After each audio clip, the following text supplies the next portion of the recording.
में आप सभी का स्वागत है। मैं हूं सुमित और हफ्ते का पहला कारोबारी सत्र भारतीय बाजारों में आज प्रेशर लेकर आया, जहां पर शुरुआती कारोबार से ही मार्केट्स में प्रेशर प्रिवेल कर रहा था।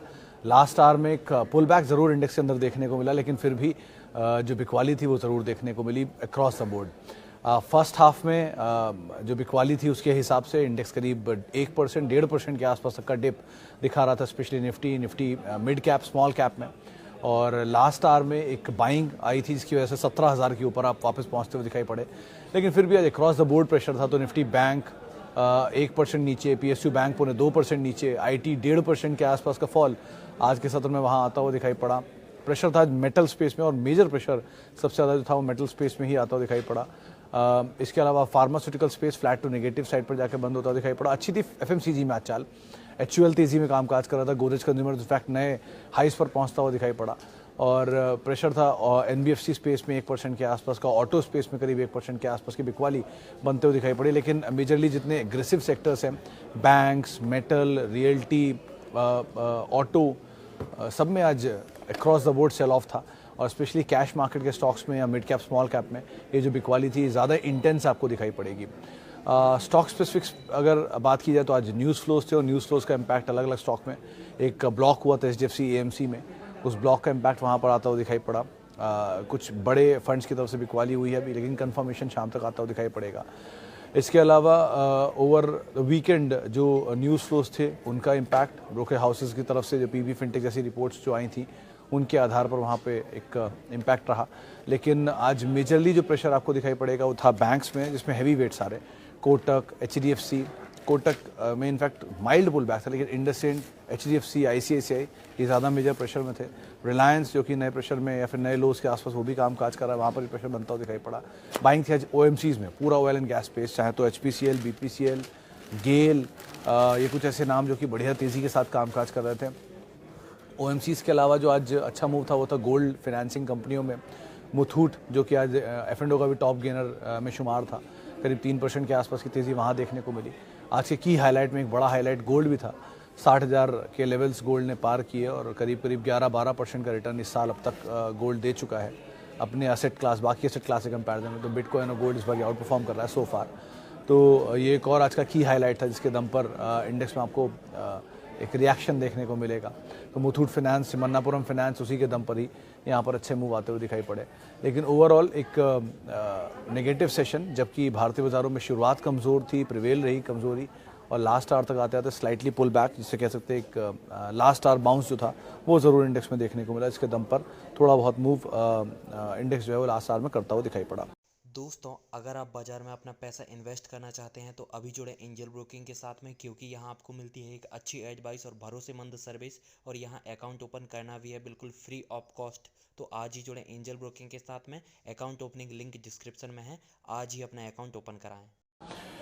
सीधे अब सवाल जवाब का सिलसिला शुरू कर लेते हैं। इनफैक्ट कुछ चीज़ मिस तो नहीं हो रही, नहीं, ओवरऑल मार्केट्स के अंदर और मेजर प्रेशर था PSU, IT, मेटल, ऑटो और FMCG में खरीदारी, ये मेजर हाईलाइट थे।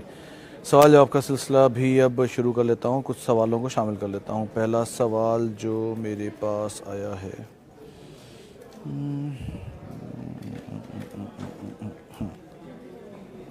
Okay, Reliance, Infy, TCS, DMart, Patanjali. नहीं सर, बाकी चारों तो नाम सही है, ऑब्वियसली बात है। Reliance, Infosys, TCS and DMart are the best of their business.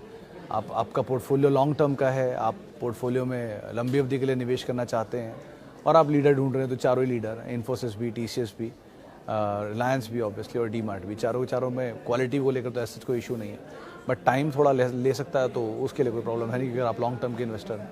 Disclaimer रहेगा ही हमेशा की तरह, स्टैंडर्ड डिस्क्लेमर की जो चैनल आप देख रहे हैं जिसमें मैं बातचीत कर रहा हूँ उसकी ओनरशिप रिलायंस इंडस्ट्रीज़ के पास है, तो उसको आप ध्यान रखिएगा।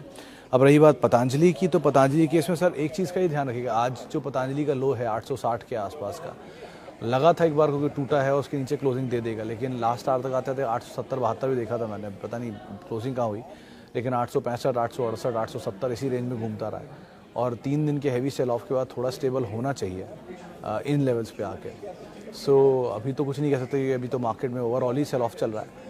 सो जब तक वो चल रहा है तब तक तो वेट एंड वॉच, और अदरवाइज़ ये लेवल जो है 860, 850, 860, 870 ये लेवल क्रूशल है, इसके नीचे जाने की गुंजाइश थोड़ी कम भी है, तो एक बार को वेट एंड वॉच ज़्यादा बेटर ऑप्शन है।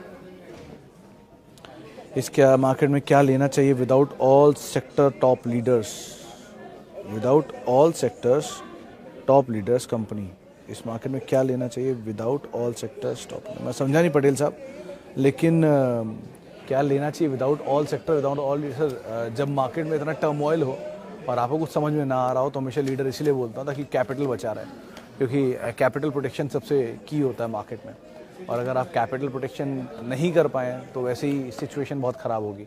आपको लगता है आपके पास सारे लीडर आ चुके हैं और आपने एक्यूमुलेट कर लिए हैं एक अच्छी क्वांटिटी में लीडर्स, तो सेकंड बेस्ट लीडर आ जाते हैं फिर आपके बाद। अब मान लीजिए आप HUL नहीं लेना चाहते हैं तो ITC ले लेंगे, ये दोनों नहीं लेना चाहते टाटा कंज्यूमर ले लेंगे, भारती रिलायंस नहीं तो भारती टेलीकॉम में, या L&T के लिए कैपिटल गुड्स में L&T नहीं तो सीमेंस नहीं तो ABB, इस टाइप की कंपनियाँ लेंगे। मतलब आपको लेना तो best of the best business में ही रही है, क्योंकि जब बाजार की सिचुएशन संभलेगी तो सबसे पहले यही पुल बैक करेंगे और ये आपके पोर्टफोलियो का बड़ा हिस्सा होंगे, तो बेटर है, एटलीस्ट कुछ नहीं होगा तो डिविडेंड ही मिलेगा, क्वालिटी है।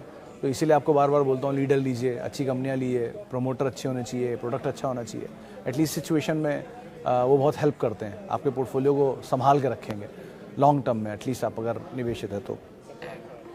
DLF versus ITC both are at same price which is better, sir दोनों कोई कंपैरिजन नहीं मिलता सर। DLF रियल स्टेट का लार्जेस्ट प्लेयर है, ITC सिगरेट स्पेस का लार्जेस्ट प्लेयर है अलॉन्ग विद FMCG, दोनों के प्रोज एंड कॉन्स में ऑब्वियस सी बात है ITC हैंड्स डाउन विनर है, क्योंकि डिविडेंड पे ऑफ्स भी ज़्यादा अच्छे हैं, कैश रिच कंपनी है, स्टेबल है, थोड़ा स्लो है लेकिन स्टेबल कंपनी है, पुरानी है, DLF से कहीं ज़्यादा पुरानी है, 100 साल पुरानी कंपनी है, और चारों तरफ मतलब प्रोफाइल में आप FMCG में भी है, सिगरेट की तो लार्जेस्ट प्लेयर है, 72% मार्केट शेयर ओन करते हैं, प्लस एग्री स्पेस के अंदर है। इंटरेस्टिंग फैक्ट ये भी है कि ये गवर्नमेंट के बाद सबसे बड़ा वीट का प्रोक्योरर है इंडिया का, तो quality asset to own is obviously ITC, लेकिन आप रियल स्टेट में जाना चाह रहे हैं तो रियल स्टेट में DLF से ज़्यादा पिटे हुए शेयर आपको मिल जाएंगे अभी, Godrej is one of them, आप उनको भी देख सकते हो, लेकिन इन दोनों में हमेशा से ऑब्वियसली बात है ITC, एटलीस्ट डिविडेंड तो बढ़िया मिल ही रहा है। Jubilant food, SBI, CDSL and bank of India, Jubilant food and SBI, Singh साहब आप देख सकते हो, ऐसा कोई इशू नहीं है इनमें, दोनों best of the best business है।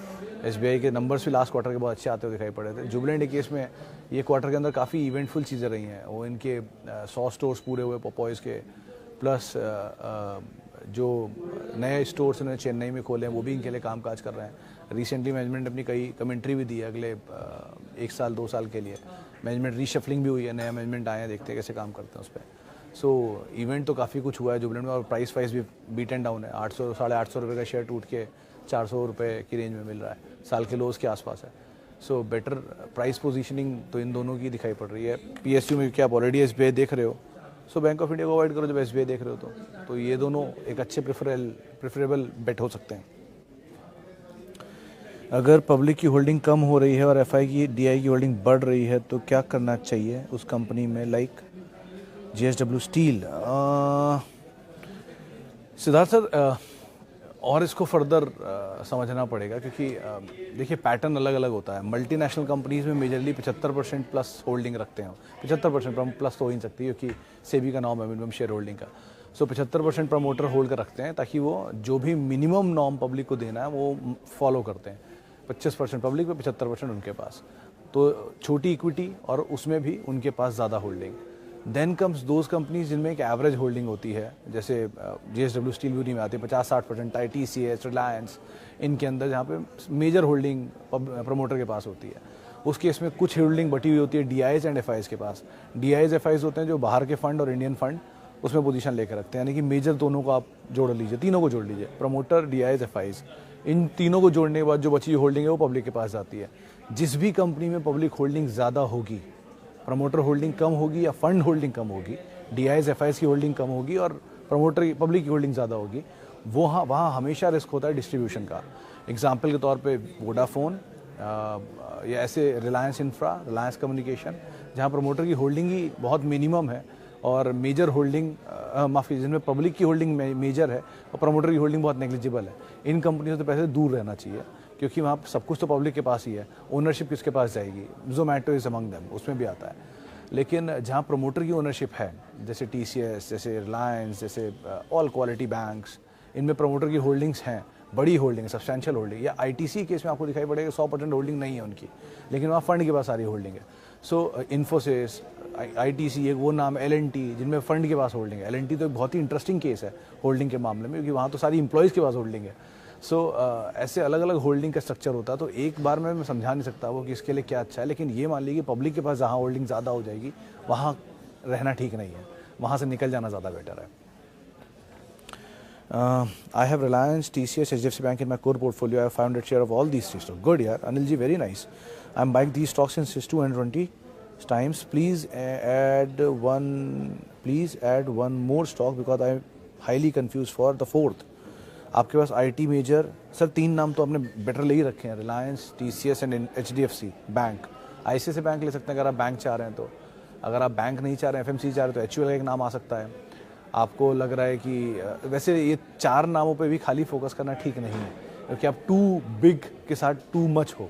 सो थोड़ा डाइवर्सिफाई भी कर सकते हो आप सेकंड टियर कंपनी के साथ, या और ज़्यादा कंपनियों को भी शामिल कर सकते हो, नेक्स्ट 4 को भी ले सकते हो।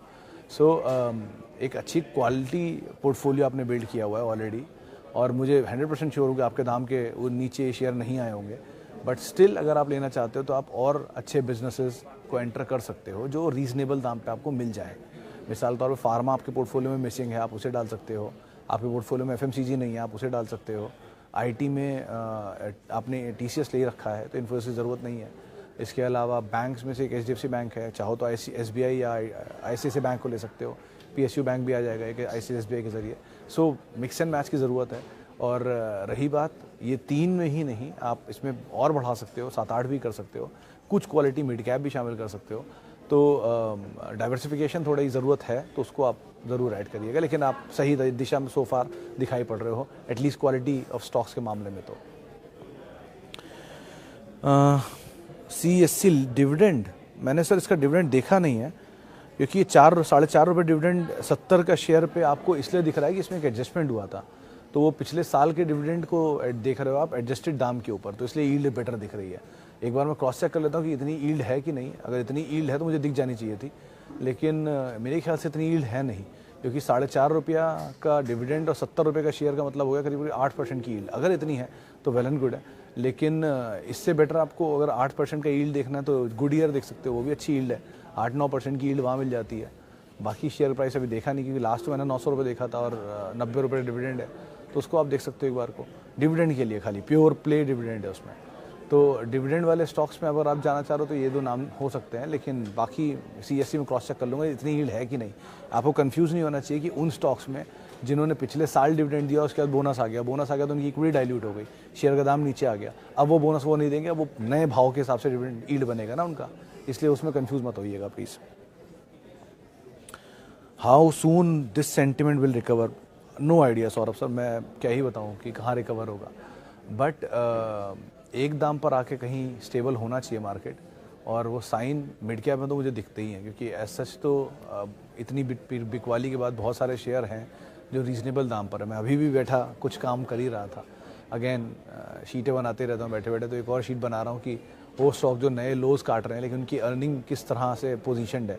यानी कि मान लीजिए कई ऐसे शेयर हैं जो 2020 के दाम पर आ गए हैं, DVs, इवन रिलायंस, तो वो हैवी वेट्स जो नीचे तो बहुत आ गए हैं, लेकिन उनकी अर्निंग भी क्या उन्हीं लेवल के आसपास है जिस लेवल पे वो शेयर थे पिछली बार। तो वो मैं क्रॉस चेक कर रहा हूँ, कुछ क्वालिटी वर्क निकलेगा तो ज़रूर शेयर करूँगा। सो आप पिक एंड चूज़ करते रहो और माल आराम से लेते रहो, डिस्पाइट मार्केट के। इंडेक्स को मत देखिए, इंडेक्स तो नीचे आएगा ही, but when it will come back तो आपका प्रॉफिट भी या फिर आपका पोजीशन भी बेटर साइड पर होगा। You will have a good quality and good quantity both. Okay, Zensar में आप बाय कर सकते हो न्यूजेन के कंपैरिजन में। अल्पेश सर, इसमें कोई प्रॉब्लम नहीं है, आप अगर जेंसार में लेना चाह रहे हो तो जा सकते हो, लेकिन अगर आपके पास ऑलरेडी न्यूजेन लॉस में है और फिर आप जेंसार लेने की सोच रहे हो तो ये स्ट्रेटजी गलत होगी।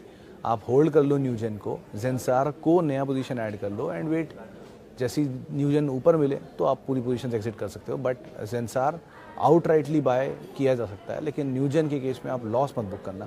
एटलीस्ट जो पोजीशन आपकी कैश में ली हुई है और आपकी अपनी खुद की होल्डिंग है, उसमें प्रॉफिट बुक करने या लॉस बुक करने का औचित्य नहीं बनता, तो उस हिसाब से आप यहाँ कॉल लीजिएगा। But Zensar is in a better shape and better position to accumulate. 222-235 promoter ने ऐड किया है, तो आप वो HCL 2 जगह प्रमोटर ने एक्टिविटी रिसेंटली बहुत की है, सो आप उन दोनों को देख सकते हो अगर एडिशन चाहे पे IT में चाह रहे हो एडिशन तो। ओके, और I have TCS at 3000, want to add more.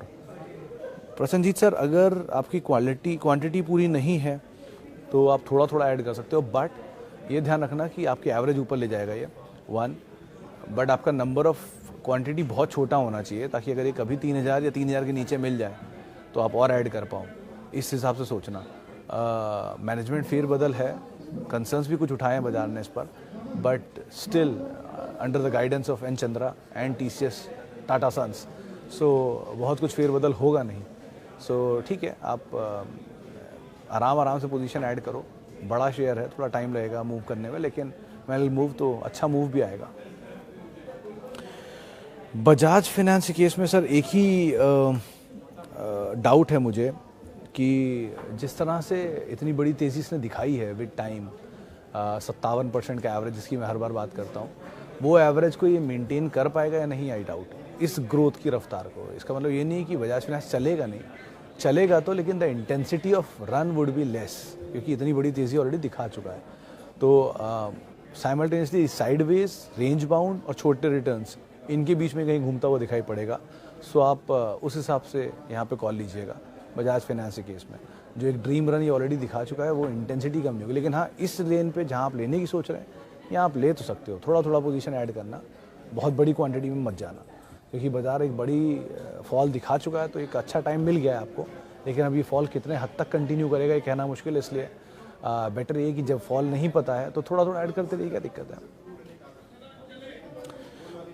Okay, Saurabh sir, मैं कोई चीज़ सजेस्ट नहीं कर सकता कभी भी, मतलब being a journalist I can not suggest any stock. मैं सिर्फ ये कह सकता हूँ क्या नहीं करना है आपको। आप सेंसेक्स ETF में एंटर करना चाहते हो, it's a good ETF to enter, but Nifty ETF के केस में आपका दायरा और बड़ा हो जाता है कंपेरेटिवली सेंसेक्स ETF के, तो आप उसको देख सकते हो। 1, आप सेंसेक्स ETF में जा सकते हो, उसमें कोई बुराई नहीं है, लेकिन ये लेस ट्रैक्ड होता है, तो लेस ट्रैक्ड होने से वॉल्यूम थोड़ा कम मिलता है। सो बेटर ये कि या तो आप निफ्टी ETF में जाइए, सेंसेक्स ETF में जाना चाहें जा सकते हैं, गोल्ड ETF एक आपके पास होना चाहिए, वो ले सकते हैं, गोल्ड की हालत आप देख ही रहे हो। And likewise IT ETF, bank ETF, इनको भी देख सकते हो। अगर आपके पोर्टफोलियो में कुछ नहीं है और आपको कुछ भी समझ में नहीं आता है तो ये पिक कर लो, या लार्ज बड़े लीडर्स पे चले जाओ। इन दोनों में से कोई एक चॉइस हो सकती है हमेशा, बट मार्केट में रहने के लिए एटलीस्ट इन दोनों को ट्रैक ज़रूर करना होगा। चले फिलहाल इतना ही सवालों को मैं शामिल कर पाऊंगा। माफ़ी बहुत सारे लोगों से जिनसे आज हम बातचीत नहीं कर पाए, और बहुत बहुत शुक्रिया उन सभी लोगों का जिन्होंने सवाल पूछे। आपसे मुलाकात हुई कल मंगलवार के दिन। होप कुछ पुल बैक आए मार्केट में, क्योंकि डाउ फ्यूचर तेज़ी में है। आप मेरे साथ जुड़ सकते हैं @Sumit Research मेरा ट्विटर हैंडल है, और किसी भी निवेश से पहले अपने वित्तीय सलाहकार की राय ज़रूर ले लें। नमस्कार।